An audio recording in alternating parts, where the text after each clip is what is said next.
Mission T 2025 मध्ये आपल्या सर्वांचं स्वागत आहे. मी राम शेठ सर आपल्या सर्वांचं स्वागत करतो. आजचं सेशन सचिन सर घेत आहेत नफा तोटावर. सचिन सरांना विनंती करतो त्यांनी हे सेशन सुरू करावं. तत्पूर्वी एक सूचना सर्वांसाठी, अजून तुमचे कोणी मित्र मैत्रिणी राहिले असतील तर त्यांना टेस्ट सिरीजच्या ग्रुपला जॉईन होण्यासाठी सांगा. टेस्ट सिरीजच्या मुलांसाठी हे आपले क्लास लाईव्ह फ्री आहेत आणि आपल्या टेस्ट सिरीजची संख्या 600 प्लस कधीच होऊन गेलेली आहे. पण आपले सर्वच विद्यार्थी बसत नाहीत, म्हणून काही दिवस तरी आपण इतर विद्यार्थ्यांना देखील फ्री मध्ये लाईव्ह क्लास देऊ शकतो. पण सर्वच काळ त्यांना फ्री मध्ये मिळेल असं नाही आणि सर्वच फ्री घेणं हे चुकीचं आहे. ते जास्त ग्रहण होत नाही. नाममात्र शुल्क 499 भरून ज्यांचं ज्यांनी प्रवेश घेतला नाही त्यांनीही प्रवेश त्या टेस्ट सिरीजच्या ग्रुपला घ्यावा, म्हणजे सिरियसनेस आपला वाढतो. बाकी सर्वांसाठी टेस्ट सिरीज तर चालू आहेतच. काही अडचणी असतील तर त्या तुम्ही कळवत आहात, अजून कळवा. त्याच्यात सुधारणा अनेक होतील. पीडीएफ स्वरूपाच्या देखील आपण टेस्ट सिरीज लवकरात लवकर उपलब्ध करून देण्याचा प्रयत्न करणार आहे. ज्या त्या विषयाचे शिक्षक त्यासाठी देखील प्रयत्न करणार आहेत. बऱ्याच गुगल फॉर्मवरच्या टेस्ट छान आहेत. काही ठिकाणी प्रश्नांची उत्तरं एखादी वेळेस संदिग्ध असतात, तर त्याच्यावर चर्चा देखील होईल डाऊट सेशन मध्ये त्या शिक्षकांसोबत. सचिन सरांना विनंती करतो की त्यांनी त्यांचं आजचं सेशन सुरू करावं. Sachin sir. Okay, thank you sir. चला मित्रांनो, भावी शिक्षकांनो, आज आपण नफा तोटा हा टॉपिक घेणार आहोत. नफा तोट्यावर सुद्धा भरपूर उदाहरणं अनेक वेळा विचारलेली दिसत आहेत. त्यापूर्वी मला असं वाटतं की जे आपण काल टॉपिक घेतला होता परवा दिवशी, त्याच्यावरले काही एक दोन उदाहरणं घेणं मला फार महत्वाचं वाटतंय. तर मला घेणं फार महत्वाचं वाटते, तसं मी घ्यायचा प्रयत्न करत आहे. ठीक आहे. तर सर्वांचं स्वागत आजच्या दिवसामध्ये. राष्ट्रीय सचिनने राष्ट्रीय बचत प्रमाणपत्रामध्ये पहिल्या वर्षी 5,000 रुपये टाकलेत. राष्ट्रीय बचत प्रमाणपत्र जसं LIC असतं तसं राष्ट्रीय बचत प्रमाणपत्र पूर्वी असायचं. आता त्याची क्रेज फार कमी झालेली आहे. लोक बचतीपेक्षा बी खर्च करण्यावर जास्त भर देत आहेत किंवा शेअर मार्केटमध्ये जास्त पैसे लावत आहेत. हे तुम्हाला सर्वश्रुत आहेतच. ही पूर्वी प्रसिद्ध असलेली स्कीम आहे. तर हा ठीक आहे, पहिल्या वर्षी 5,000 रुपये, दुसऱ्या वर्षी 7,000 रुपये आणि तिसऱ्या वर्षी जवळपास त्या विद्यार्थ्याने सचिनने इथं 9,000 रुपये गुंतवलेले आहेत. अशी त्यांनी जवळपास त्याची 12 वर्षातील एकूण गुंतवणूक किती, म्हणजे 12 वर्षात एकूण किती रुपये जमा झाले त्या राष्ट्रीय बचत प्रमाणपत्रामध्ये. हा, तर पहिल्या वर्षी किती रुपये जमा केले त्याने? 5,000 रुपये. दुसऱ्या वर्षी 7,000 रुपये, तिसऱ्या वर्षी 9,000 रुपये. असे त्यानं किती वर्ष जमा केलेले आहेत? 12 वर्ष. हा, म्हणजे पहिलं वर्ष म्हणजे ₹5,000. पहिलं पद म्हणजे ए. डी. डी म्हणजे ह्यातला फरक कॉन्स्टंट आहे का, स्थिर आहे का? आहे स्थिर. कितीचा फरक आहे सगळ्यामध्ये? 2,000 रुपयाचा. ओके, 2,000 रुपयाचा. आणि आपल्याला किती वर्षाची बेरीज करायची? 12 वर्ष. N = 12. 12 वर्षात एकूण किती रुपये झालेले आहेत गुंतवणूक करून, म्हणजे आपल्याला बेरीज करायची. बेरीज म्हणजे काय? SN सूत्र. SN बरोबर N छेदस्थानी 2, 2A अधिक N - 1 D ब्रॅकेट क्लोज. आता बघा, N ची किंमत किती आहे? 12. 12 वर्ष. N ची किंमत 12/2 कंसामध्ये 2 गुणिले 2 आणि ए मध्ये कोणतं चिन्ह असतं? गुणाकाराचं. ए ची किंमत किती आहे? 5,000 रुपये. प्लस N ची किंमत 12 - 1 गुणिले डी ची किंमत किती आहे? 2,000 रुपये. प्रत्येकामध्ये फरक किती आहे? 2,000 रुपयाचा. ओके, आपण किंमत ठेवलेली आहे. ओके, आता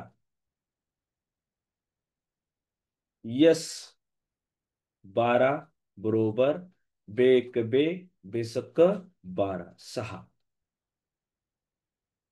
आता 5,000 गुणिले 2 म्हणजे 10,000 रुपये. ठीक आहे. प्लस 12तून 1 गेला, 11 राहिले, गुणिले 2,000 रुपये. ठीक आहे. यस 10,000 अधिक 11 दुनी 22 आणि हे 3 शून्य त्याच्यावर लिहून टाकतो. ठीक आहे. आता 6 आणि 10,000 आणि 22,000 किती होतात? 32,000 रुपये. ह्याचा गुणाकार किती येतो? 6 न अगोदर 32 ला गुणून, 6 न अगोदर 2 ला गुणायचं, 6 दुनी 12, चला 1, साहित्रिक 18, 18 आणि 1 19, आणि वरचे 3 शून्य जशाला तसे लिहून टाकायचे. म्हणजे किती रुपये झाले राष्ट्रीय बचत प्रमाण पत्रामध्ये त्याच्या 12 महिने भरल्यानंतर?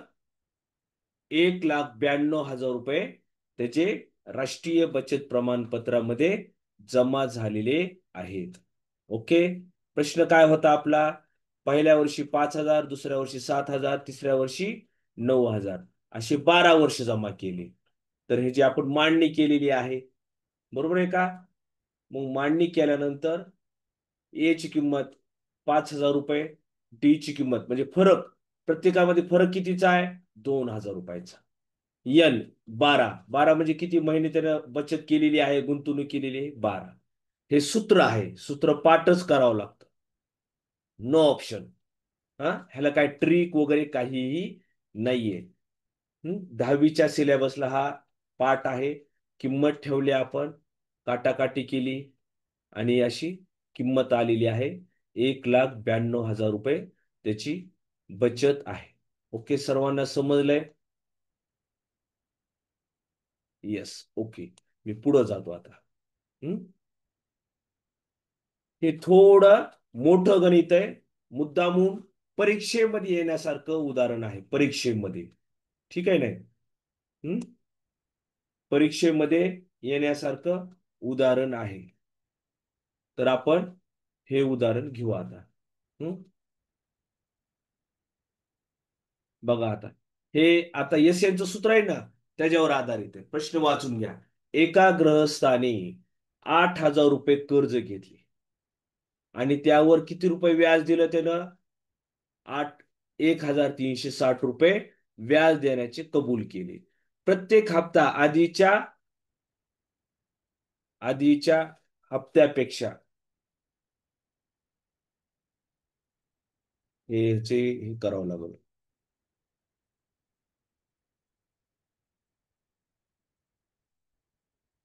ओके, आता हे सर्वांना दिसत आहे. एका ग्रहस्थाने 8,000 रुपये कर्ज घेतले, त्यावर 1,360 रुपये व्याज दिलेलं आहे. प्रत्येक हप्ता आधीच्या हप्त्यापेक्षा 40 रुपयानं कमी देऊन किती रुपये प्रत्येक वेळेस कमी होत आहेत? -40. सर्व रक्कम मासिक 12 हप्त्यात भरलेली आहे. सर्व रक्कम त्यानं 12 मासिक हप्त्यात भरलेली आहे. 12 हप्ते भरलेले आहेत. जसं मागच्या गणितामध्ये 12 महिन्यात भरलेले होते, तसं आहे ना 12 मासिक हप्त्यात भरले. तर त्याने दिलेला पहिला व शेवटचा हप्ता किती? या अगोदरचे उदाहरण फार फार फार सोपे होते तसे. हा, तर काही अडचण नाही, हे बी सोपंच आहे, आपण व्यवस्थित सोडून घेऊ. तर आता त्याने एकूण किती रुपये भरलेले आहेत? एकूण भरलेली रक्कम म्हणजे व्याजासह कर्जासह भरलेली रक्कम किती रुपये होतात? 8,000 रुपये अधिक 1,360 रुपये. ओके, मग हे होतात 9,360 रुपये त्यानं एकूण भरलेले आहेत. म्हणजे 12 हप्त्यात एवढे पैसे भरलेले त्यानं. एस एन किंवा S12 म्हणजे एकूण किती रुपये भरले त्याने? 9,360 रुपये. आता प्रत्येक हप्ता आधीच्या हप्त्यापेक्षा 40 रुपयानं कमी होतो. म्हणजे एच डी ची किंमत फरक स्थिर आहे. 40 रुपये प्रत्येक वेळेस कमी व्हायला लागलेले आहेत. म्हणजे -40. -40 कशामुळे? कारण की कमी व्हायला लागलेत, वाढत नाहीयेत. हा, जर वाढत असते तर आपण फक्त 40 लिहिलं असतं. पण कमी व्हायला लागलेले आहेत. कमी व्हायलेत म्हणून -40 टाकायचं. ओके. आणि किती हप्त्यात भरलेले आहेत? n बरोबर 12. n बरोबर 12. एवढं लक्षात आलं का? ही बेसिक आहे. एवढं कळालं ना? काही काही म्हणजे प्रॉब्लेम नाहीये आपल्याला. एवढं क्लिअर? ओके. आता आपण हे प्रत्यक्ष उदाहरण सोडू. आपण SCNचं सूत्र तुम्हाला माहित आहेच आहे. SCN बरोबर n छेदस्थानी 2 कंसात 2a अधिक n वजा 1 d. ठीक आहे. ह्याच्यामध्ये किंमत ठेवायची. यस, n ची किंमत किती आहे रे? 12. n ची किंमत 12 छेदस्थानी 2. 2 गुणिले ए म्हणजे पहिला हप्ता, पहिलं पद. पहिला हप्ता इथं विचारलाय आपल्याला. पहिला हप्ता किती रुपये भरलेला आहे त्यानं माहित नाही बाबा. ए जशाला तस अधिक यांची किंमत 12. 12 वजा 1 गुणिले डी ची किंमत किती आहे? -40. डी ची किंमत किती आहे? -40. इथपर्यंत समजलंय का? काही अडचण? काही अडचण दिसत आता तरी नाहीये. आता S12. S12 म्हणजे 12 हप्त्यात त्याने एकूण भरलेली रक्कम आपल्याकडे आहे ना. किती रुपये भरले त्यानं? S12 12 हप्त्यात त्याने किती रुपये भरलेले आहेत? 9,360 रुपये. मग इथं लिहितो मी त्याच्या खाली 9,360 रुपये. बे एक बे, बेसक्क 12, 6, 2a. आपल्याला ही जशाला तसं ठेवावं लागेल, कारण की ए म्हणजे पहिला हप्ता अधिक 12तून 1 गेला 11 गुणिले -40. आता हे गुणिले 6 आहेत. मी ह्याला छेदस्थानी नेतो. ह्याला 9,360 छेदस्थानी 6 बरोबर. आता ही 6 इथं छेदस्थानी नेलेली आहेत आपण. 2a. आता 11नं 40 ला गुणायचं, -40 ला बरं का. 11नं -40 ला गुणल्यामुळे मायनस येणार आहे. 11 चोक 44 आणि हा 0. 11 चोक 44 आणि हा 0 लिहिलेला आहे. आणि या का प्लसच्या ऐवजी मी तर काय झालंय? मायनस. कशामुळं? -40 असल्यामुळं. इथपर्यंत समजलं असावं. ओके. आता मला 6 भाग देतो मी. 6 एक 6. 6च्या पाड्यात 9 आहेत का? नाही. 6 एक 6. 9 मधून 6 गेले, राहिले 3. 33. 6 पंचे 30. 3 उरले, 36 झाले. 6 6 36 आणि 0. म्हणजे किती भागाकार आलाय? 1560. ही वजा 440 आहेत का? वजा 440 च मी इकडं पक्षांतर करतो. प्लस 440 बरोबर 2a. आता हे 0 आणि हे 0. 4 आणि 6 10 हातचाला 1. 5 आणि 4 9 हातचाला 1.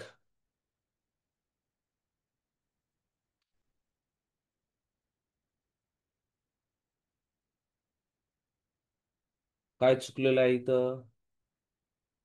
1560 बरोबर आहे ना भागाकार?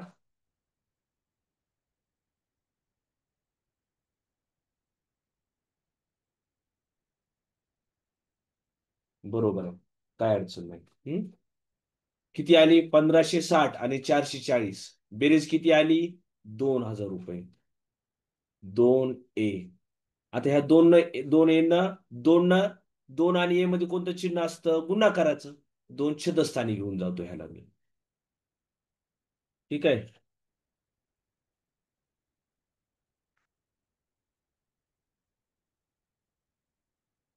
बघा, 2 छदस्थानी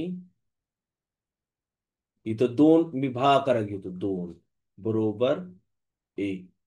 बे एक बे, बे एक बे, आणि वरचे 3 शून्य जशाला तसे लिहून टाकतो. 1 2 3.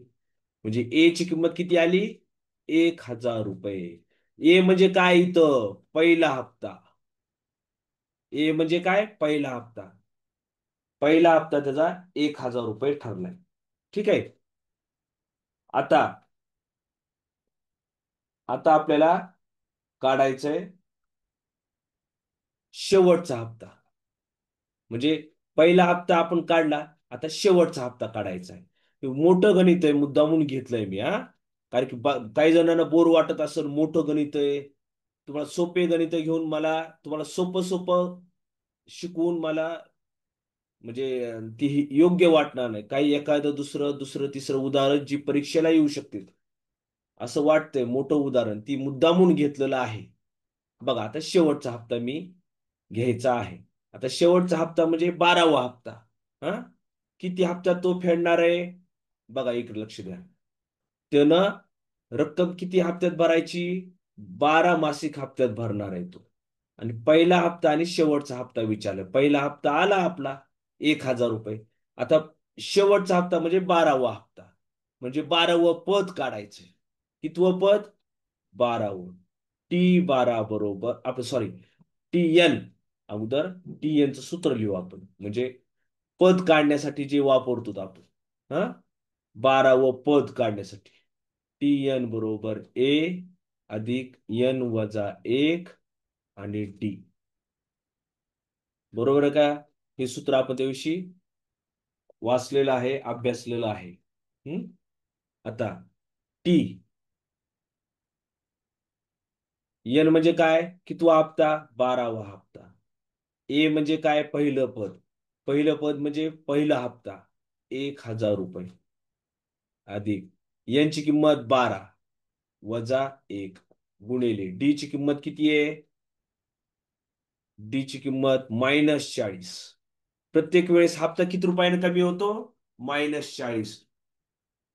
आता T12 बरोबर 1,000 रुपये अधिक 12 वजा 1 11 गुणिले -40.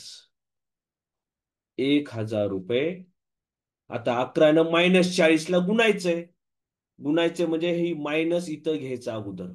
11 चौक 44 आणि 0. T12 म्हणजे शेवटचा हप्ता किती येतोय? 560 रुपये. 560 रुपये शेवटचा हप्ता. समजलं का रे? हे मुद्दामून उदाहरण घेतलेलं आहे. हे थोडं तुम्ही नीट नंतर व्हिडिओ मध्ये पाहू शकता. ही दमान उदाहरण घेतलंय, फार दमान. हम्म ठीक आहे का? ओके. हम्म ओके. आता हे शेवटचं मुद्दाहून मी ही घेतलं उदाहरण. ओके, ठीक आहे. आता मी आपल्याला पुढचा धडा जो सुरू करायचा होता तो मी आता सुरू करत आहे. इथपर्यंत मला वाटतं काही अडचण नाही. अंकगणितची श्रेणी आपण भरपूर उदाहरणं घेतलेली आहेत. तर आता कोणतीही वेळ न घालता मला वाटतं इथपर्यंत क्लिअर आहे का रे? काही अडचण असेल तर एक 15 सेकंद थांबतो. काही अडचण असेल तर लगेच विचारून घ्या. नाहीतर मला पुढं जायचं असेल तर पुढं जातो मी. काही डाऊट नाहीये चॅट बॉक्स मध्ये, तर कुणी डाऊट आतापर्यंत विचारलेला नाहीये. No doubt. ओके. ओके, चला जातो मी पुढं. आता आपण नफा आणि तोटा जो अनेक वेळा आपण आपल्या व्यवहारामध्ये बघत असतो. एखादी वस्तू घेतली, विकली, गाडी विकत घेतली, हा, विकली, प्लॉट विकत घेतला. हम्म आणि नंतर तू 1 वर्षानं 2 वर्षानं नफ्याने विकला, किती टक्के नफ्यानं विकला, एक सातत्याने आपण त्याच्याबद्दल बोलत असतो. बरोबर आहे का? त्यामुळं हा आपल्या व्यवहारातला उदाहरण आहे धडा. हं? व्यवहारातला धडा आहे. तर हे जे आता नफा आणि तोटा महत्वाचा टॉपिक आहे. तर ह्याच्यातल्या काही महत्वाच्या ज्या कन्सेप्ट आहेत, हं? महत्वाच्या पॉइंट्स जे आहेत त्याचे मी काही लिहून घेतलेले आहेत. खरेदी किंमत. खरेदी किंमत काय? आपण ज्या किमतीला वस्तू विकत घेतो त्या किमतीस वस्तूची खरेदी किंमत असे म्हणतो. या किमतीलाच मूळ किंमत असे सुद्धा म्हणतात. मूळ किंमत, बरोबर आहे का? मूळ किंमत. हं? समजा आपण एक प्लॉट विकत घेतला. तो प्लॉट घेतला होता 7 लाख रुपयाला. तो म्हणजे झाली खरेदी किंमत. ओके. विक्री किंमत. विक्री किंमत म्हणजे काय? तो प्लॉट समजा 7 लाख रुपयाचा आपण 10 लाख रुपयाला विकला, तर त्याची विक्री किंमत काय झाली? 10 लाख रुपये. ओके. नफा. नफा जेव्हा विक्री किंमत खरेदी किमतीपेक्षा जास्त असते त्यावेळेस नफा होतो. आता 10 लाख रुपयाला प्लॉट विकला, विक्री किंमत, आणि खरेदी किंमत काय होती? 7 लाख रुपये. तिथं नफा किती लाख रुपये झालाय? 3 लाख रुपये. सिंपल आहे, काय अवघड नाहीये. हं? ह्यात काही फार आपल्या आजूबाजूचा जेव्हा विक्री किंमत खरेदी किमतीपेक्षा लहान असते त्यावेळेस तोटा होतो. विक्री किंमत लहान असत आणि खरेदी किंमत ही जास्त असत तर तोटा होतो. ओके. ह्याच्यावर फार काही म्हणजे सहज समजण्यासारखं आहे, काही अवघड नाहीये. हं?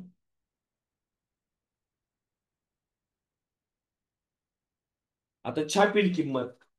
आता समजा अनेक वेळा आपण वस्तू विकत घेतो त्या छापील किंमत असते. हं? त्याला आपण दर्शनी किंमत म्हणतो. एखाद्या वस्तूवर लिहिलेली किंमत म्हणजे छापील किंमत असते, तर दर्शनी किंमत म्हणतो ना. जेव्हा एखादा दुकानदार आपल्याला सूट देतो तो छापील किमतीवर सूट देतो. आता आपण बऱ्याच वेळा पुस्तक विकत घेतो. पुस्तक असे 350 रुपयाला, तो म्हणतो की नाही 10% सूट आहे, 20% सूट आहे. तर छापील किमतीवर देत असतो, त्यावर छापलेली किंमत असते. ओके. ह्याच्यात काही अडचण नाहीये. आता ह्याच्या संदर्भातले काही सूत्र आहेत. नफा बरोबर विक्री किंमत वजा खरेदी किंमत. हं? मला वाटतं इथं जी अनुस्वार आहे ती थोडा प्रॉब्लेमॅटिक वाटायला चुकीच्या ठिकाणी आहे. मला वाटतं इथं पाहिजे होता हा पॉइंट. ठीक आहे. नफा बरोबर विक्री किंमत वजा खरेदी किंमत. नफा जेव्हा होतो त्यावेळेस विक्री किंमत जास्त असते, त्यातून खरेदी किंमत वजा करायची असते. तोटा बरोबर सूत्र काय आहे? खरेदी किंमत वजा विक्री किंमत. सिंपल आहे, त्यात काही अवघड नाहीये. आता हे ह्याच्यातूनच ही सूत्र तयार झालेलं आहे. हम्म या सूत्रातून हे सूत्र तयार झालेलं आहे. ते आपण सूत्रावर सूत्र जसे आहेत. आता ही सूत्र फार काही लक्षात ठेवायची गरज नाहीये. सूत्र हे ठेवण्याची गरज जास्त आहे. शेकडा नफा बरोबर प्रत्यक्ष नफा छेदस्थानी खरेदी किंमत गुणिले 100. प्रत्यक्ष नफा म्हणजे काय? समजा आपण आता जी चर्चा करत होतो, हा, समजा 7 रुपयाची वस्तू खरेदी किंमत होती आणि विक्री किंमत 10 रुपये होती. मग त्याची प्रत्यक्ष नफा किती? 3 रुपये. छेदस्थानी खरेदी किंमत किती होती त्याची? 7 रुपये. हम्म गुणिले 100. म्हणजे बघा, एक वस्तू 7 रुपयाला विकत घेतली. खरेदी केली आपण, खरेदी किंमत, आणि ती वस्तू विकली आपण 10 रुपयाला विकली. ठीक आहे. आता प्रत्यक्ष नफा किती आहे ह्याच्यामध्ये? प्रत्यक्ष नफा प्रत्यक्ष नफा किती आहे? 3 रुपये. ओके. मग आता आपल्या शेकडा नफा काढायचा आहे. शेकडा नफा बरोबर प्रत्यक्ष नफा किती आहे? 3. छेदस्थानी खरेदी किंमत किती आहे ह्याची? 7 रुपये गुणिले 100. आता ह्याची ही करून आपल्याला शेकडा नफा काढता येतो. ठीक आहे. सेम तसंच शेकडा तोटा बरोबर प्रत्यक्ष तोटा छेदस्थानी खरेदी किंमत गुणिले 100. ओके.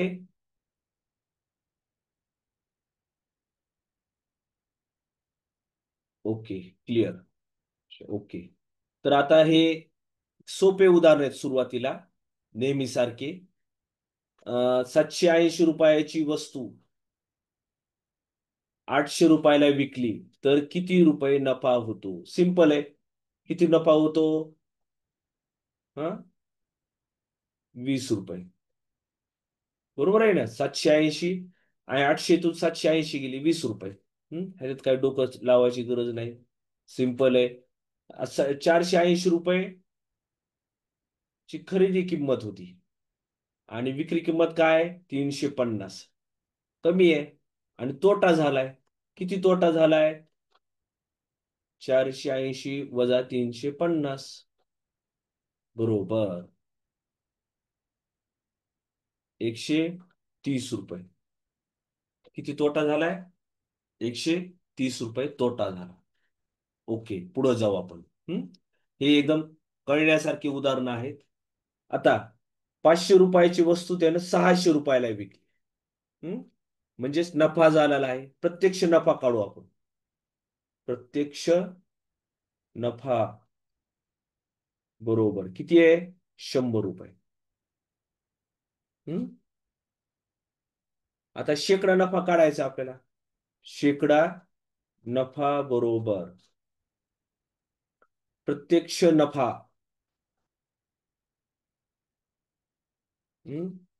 छेदस्थानी खरेदी किंमत गुणिले 100. किती होतो? प्रत्यक्ष नफा किती आहे? 100 रुपयाचा. खरेदी किंमत काय आहे? 500 रुपये गुणिले 100. आता हे 2 शून्य कटले, हे 2 शून्य कटलं. 5 1 5, 5 2 10 आणि 0. म्हणजे शेकडा नफा किती झालाय? 20%. किती झालाय? 20%. बरोबर आहे का? ओके. ह्याच्यात काही म्हणजे फार काही समजून सांगायची गरज नाही. हम्म इथपर्यंत समजलेलं आहे. ओके, चला आता पुढे घेतो. एक वस्तू 200 रुपयांना खरेदी केली आणि 150 रुपयाला विकली म्हणजे तोटा झालेला आहे. हा, प्रत्यक्ष तोटा बरोबर किती तोटा झालेला आहे? 200 वजा 150. 50 रुपये तोटा झालेला आहे. मग शेकडा तोटा बरोबर प्रत्यक्ष झालेला तोटा 50. छेदस्थानी खरेदी किंमत. खरेदी कितीला केली तर 200 रुपयांना गुणिले शेकडा तोटा आहे. शेकडा म्हणजे 100 न गुणणे. हे 2 शून्य कटलं, 2 शून्य कटलं. बे बे 50 निम्म करा 25. किती तोटा झालाय? 25%. ओके का? इथपर्यंत समजत आहे का? काय नाही, हे एकदम सोपं आहे. त्यात मला वाटतं समजण्यासारखं, समजून सांगण्यासारखं सुद्धा फार फार फार कमी आहे. 25% तोटा झालेला आहे. ओके.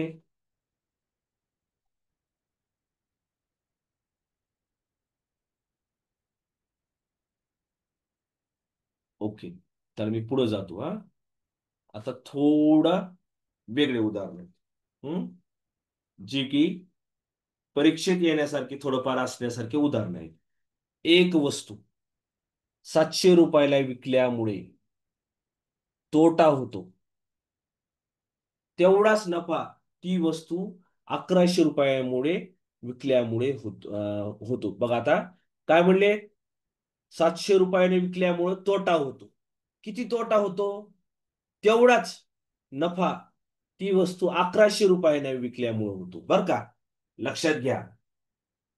म्हणजे 700 रुपयाला विकल्यामुळे समजा 100 रुपये तोटा होत असेल समजा, आणि 1100 रुपये विकल्यामुळे तेवढाच नफा होतो. नफा हा तोटा आहे किंवा 700 रुपये विकल्यामुळं, आणि नफा 1100 रुपये विकल्यामुळं 100 रुपये नफा होतो. असं गणित आहे. लक्षात येते का हे? विकल्यामुळे होतो. तर वस्तूची मूळ किंमत किती? समजा ती वस्तू समजा किती रुपयाला असेल? 900 रुपयाला असेल. बरोबर आहे का? तर हे 200 रुपये तोटा होईल किंवा 200 रुपये फायदा होईल. एक मी साधं उदाहरण दिल्या. आता हे प्रत्यक्ष उदाहरण आपण सोडवायचं. 900 रुपयाची वस्तू समजा 700 रुपयाला विकली. किती रुपये तोटा झाला? 200 रुपये.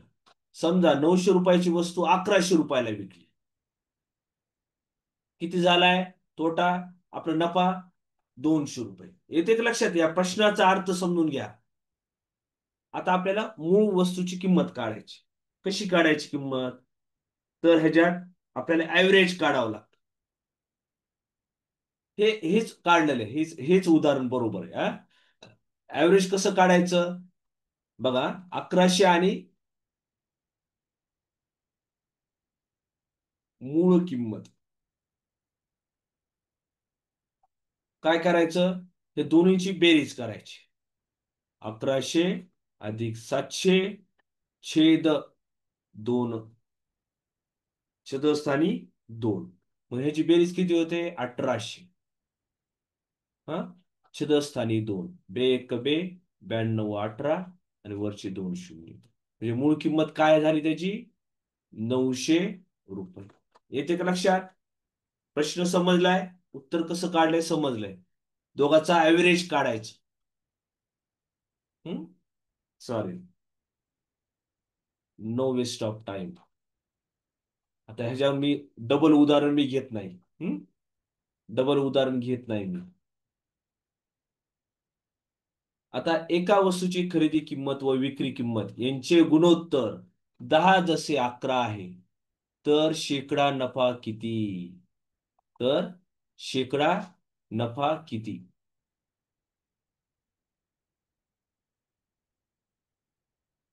आता शेकडा नफा कसा काढायचा?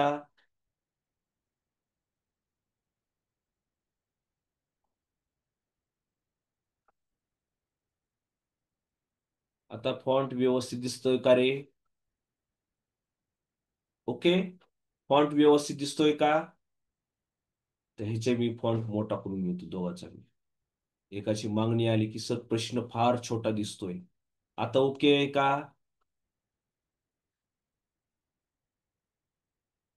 सांगा मला. Okay sir, okay.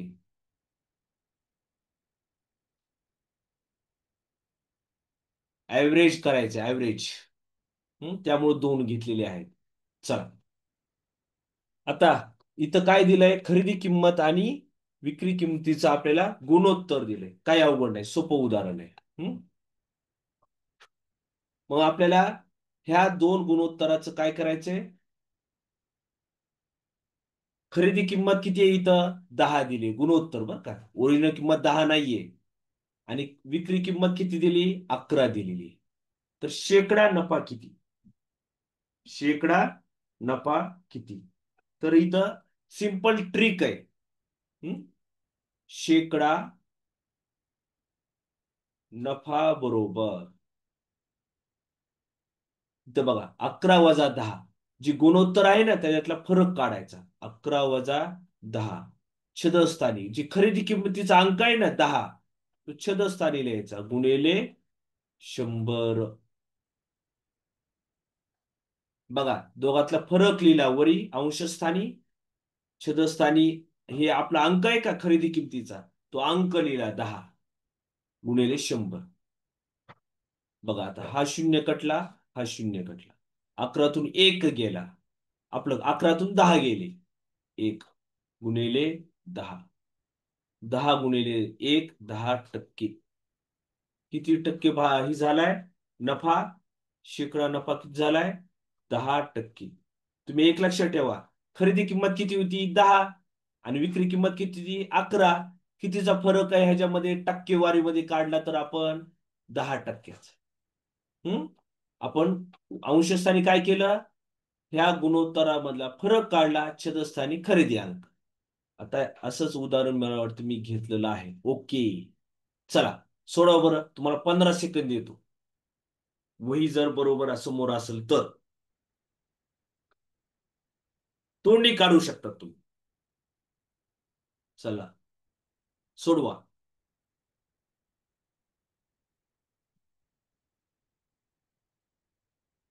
किती आलं उत्तर? शेकडा नफा बरोबर. चला दोघांनी उत्तर दिलंय.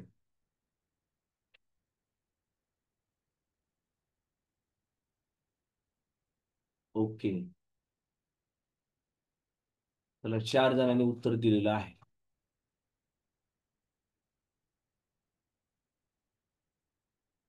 ओके.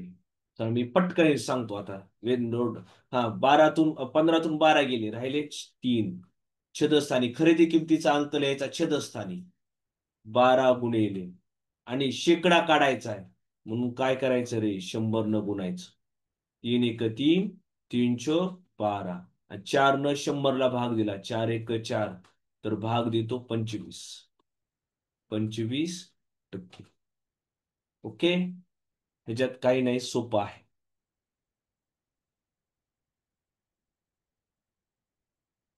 आता हे उदाहरण हं? सूचना केल्यामुळं प्रमाणे ह्याचा मी फॉन्ट बदलतो.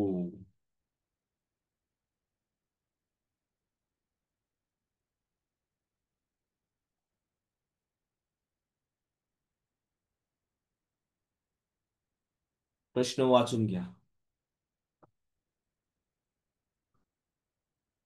थोडं उदाहरण अजून थोडं वेगळं आहे. हं? एक पुस्तक 20% नफ्याने विकले. हा, 20% नफ्याने विकलंय ते पुस्तक. पण त्यानं काय केलं, समजा 6 रुपयाने अजून जास्त विकलं असतं ते पुस्तक, 6 रुपये अजून वाढवले असते, तर नफा काय टक्के झाला असता? 22% नफा झाला असता. तर त्या पुस्तकाची खरेदी किंमत किती, मूळ किंमत किती, खरेदी किंमत किती किंवा मूळ किंमत किती, हे आपल्याला काढायचं आहे. कसं काढायचं? तर पहिल्यांदा नफ्यातला फरक काढू. नफ्यातील फरक किती आहे रे? नफ्यातील फरक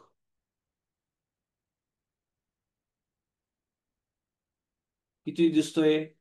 22 - 20 2%. ओके. किती टक्के? 2%. आता लक्षात घ्या, 2% वाढ झाली की ह्या 6 रुपयाची वाढ आहे. आता ह्याला लिहायचं कसं बघा आता. 100, 100ला 2% वाढलेले आहेत. तरी 6 रुपये केव्हा वाढतात? जेव्हा मूळ किंमत असते किंवा खरेदी किंमत किती असताना 6 रुपये वाढवावं लागते. हे थोडं वेगळं उदाहरण आहे. बघा लक्षात घ्या. हा, 2% म्हणलेत ना ते. 100ला 2 रुपये. 100ला 2 रुपये. आणि इथं काय म्हणायला लागले? 6 रुपयाची वाढ आहे, 6 रुपयाची. खरेदी किंमत त्यावेळेस काय असेल? तर आता तिरकस गुणाकार करू. हम्म तिरकस गुणाकार काय होतो? 100 गुणिले 6 बरोबर 2 गुणिले x. 100 600 गुणिले 2 आहेत ना, छेदस्थानी 2 बरोबर x. बे एक बे आणि 600 अर्ध 300. म्हणजे खरेदी किंमत काय आली आपली? एक खरेदी मिनिट सर, किंमत परत हा परत प्रेझेंट करावं लागते. हा, परत प्रेझेंट करावं लागते. हेच का घरी? काय म्हणला sir? Present present present screen गेली. रिहोस्ट झालोय मी ना. शेअर शेअर करू का? हा हा. डबल एकदा शेअर करतो. ओके.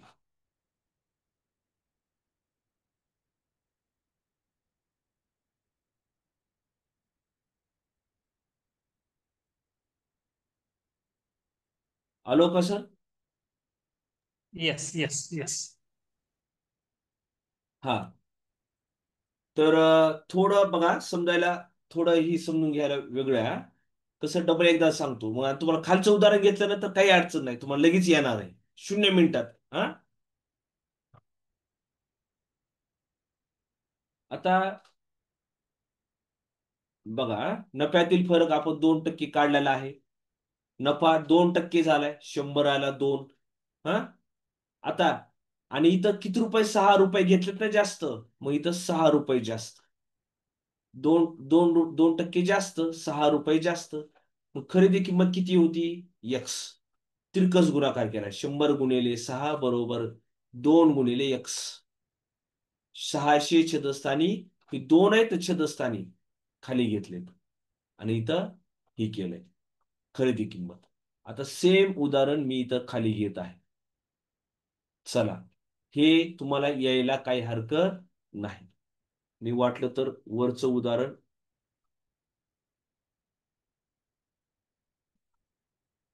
20व असं घेत आहे, आणि ह्याची ही बी करून घेतो मी.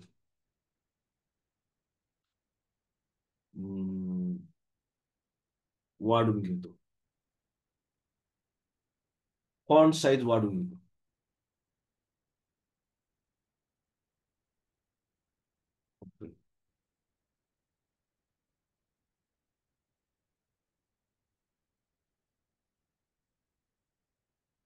सोडा बरं.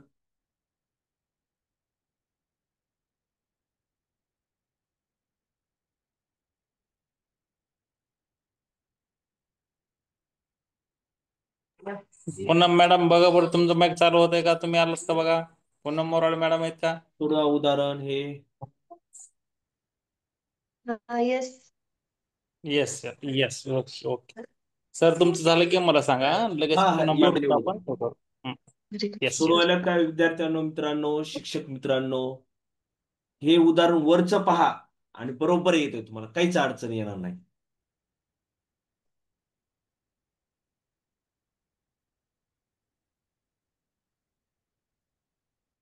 आलंय का?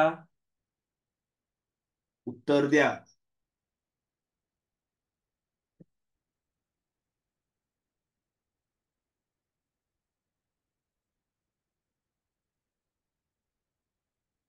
चला मी सांगतो आता.